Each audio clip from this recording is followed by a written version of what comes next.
This is a Film Stories original podcast. We made this.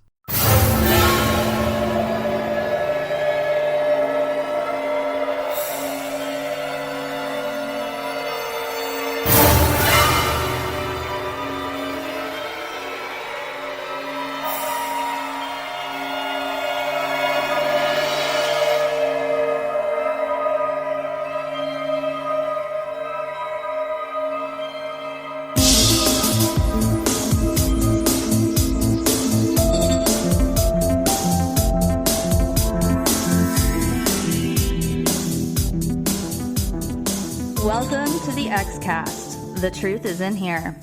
This is minute 70 of the X-Files Fight the Future Minute, and I'm Sarah Blair, joined by Cortlan Waters Bartley, back again. Hello, Cortlan. Hello, Sarah. Back again. Back again. Backstreet, back again. No, sorry. Right. Okay. This minute begins at 1 hour, 9 minutes with Scully and her big revelation that she does not have evidence of any of these claims she's making, and then ends at 1 hour, 9 minutes and 59 seconds with Mulder and Kurtzweil in the alley. Is that right, Cortlan? Yes. Did I nail it? That is accurate. Excellent. Any minute that ends with Mulder yelling in an alleyway, gotta be a good one. I can't wait to find out what word he yells in the alleyway. Okay. That's related to 69. Not really. End of the minute. All right, here we go. Let's talk about minute 69B. Point 2. All right. It's a literal bee.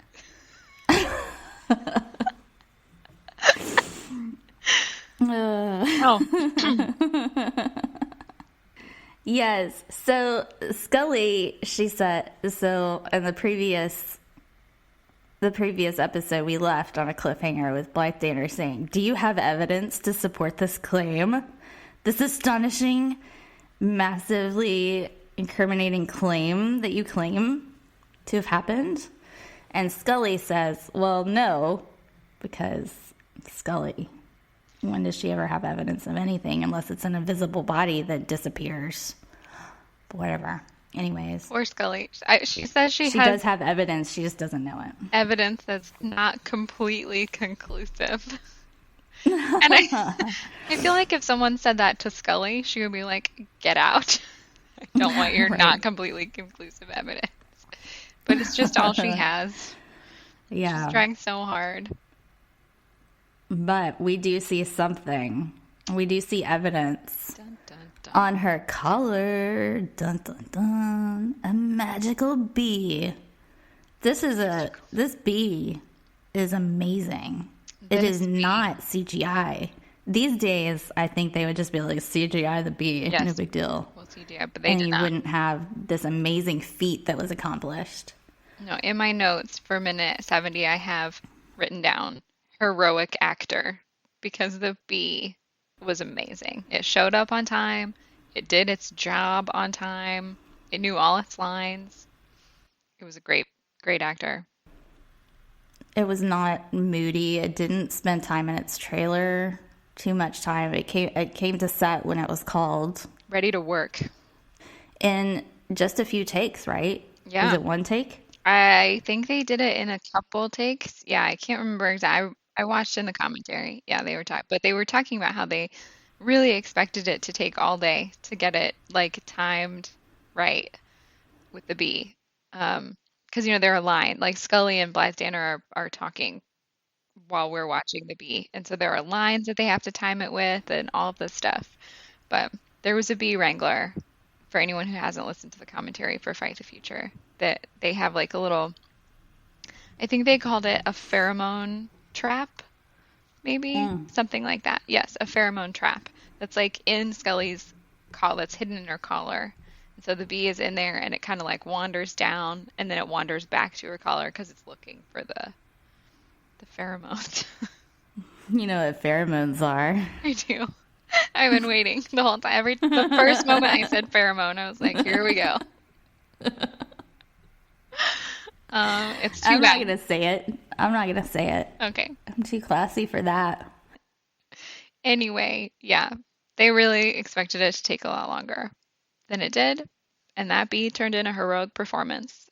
Nailed it. That bee is amazing. Sinister villain. Heroic actor. I think they even called it an on-camera miracle in the commentary.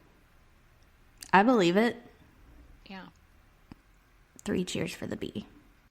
The bee, the actor, not the bee, the character. I feel like Correct. we need to separate those two. Yes. The bee, the character is horrible. The bee, the actor, amazing.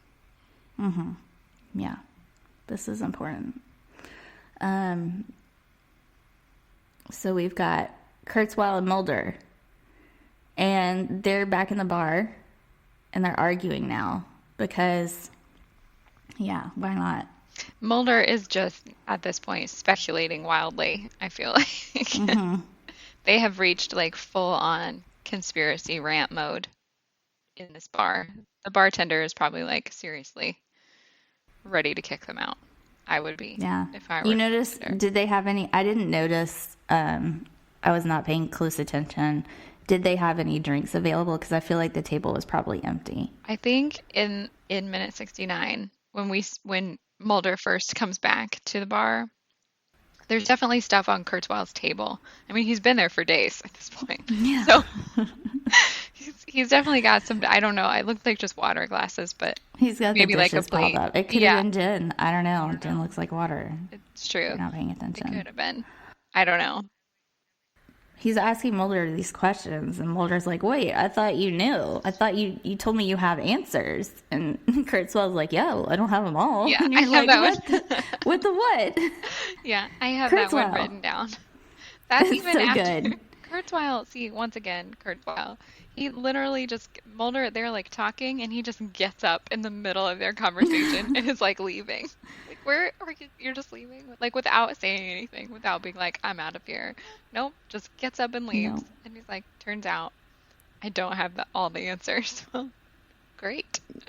Thanks for this. I love how Landau delivers that line. It's just he's like, yeah, well, I don't have them all. Like, that's what he's using Mulder for, and Mulder realizes he's been used.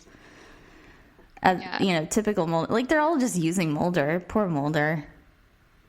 Sad times. I really, like, Mulder goes so far. I think he even says, like, you're using me to gather information for your book. Mm-hmm. Like, maybe Kurtzweil's going to write all this in his next book, I guess. I don't know.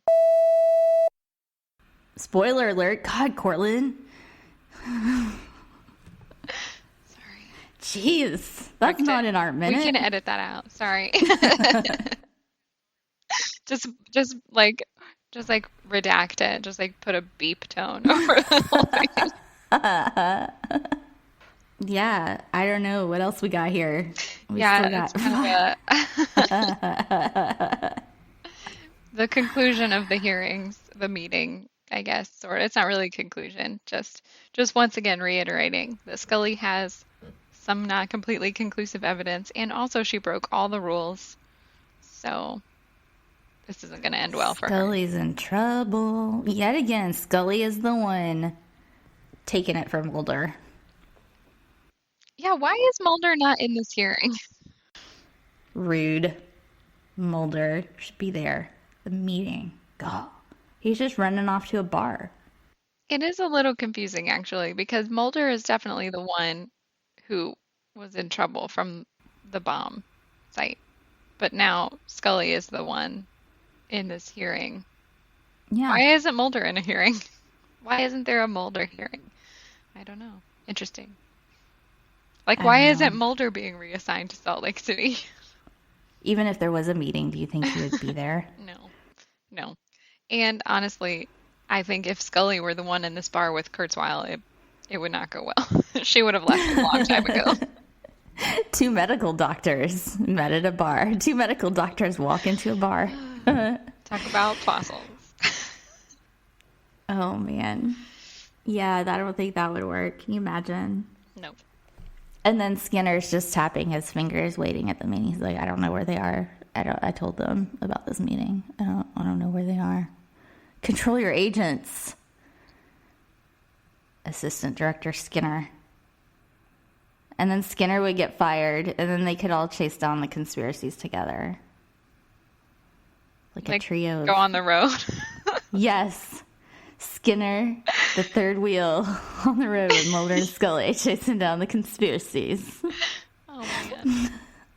That would be a weird version of the Lone Gunman spinoff. Yes. Really weird. Different story. Ooh. Yeah. I bet there's a fan fiction like that where they're the three of them are on the road. I'm totally writing it now. I'll add it to my list. Okay. You know what's going to happen in that fan fiction. I absolutely know. I know the ratings already. We all heard minute 69, Sarah. I definitely know. Oh, dear. So, I'm good. I'm good. I don't have any. What you eating for breakfast, Cortlan? I haven't had breakfast yet. I haven't had breakfast either. We still have another minute to do. We didn't talk about what Mulder's yelling in the alleyway. We never got back to it. Mulder and Kurtzweil have left the bar.